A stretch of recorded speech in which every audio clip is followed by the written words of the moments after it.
বৃষ্টিময় দিনে রান্না হচ্ছে মজাদার খিচুড়ি। আসসালামু আলাইকুম, কেমন আছেন সবাই? কি করতেছেন এই বৃষ্টির দিনে? কে কি রান্না করতেছেন?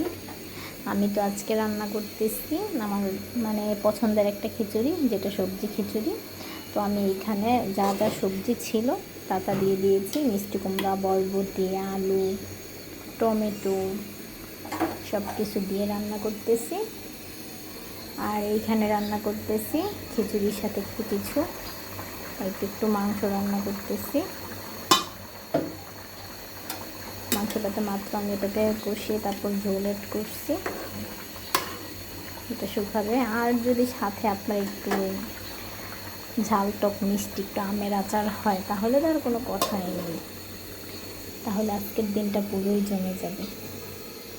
আল্লাহ হাফেজ।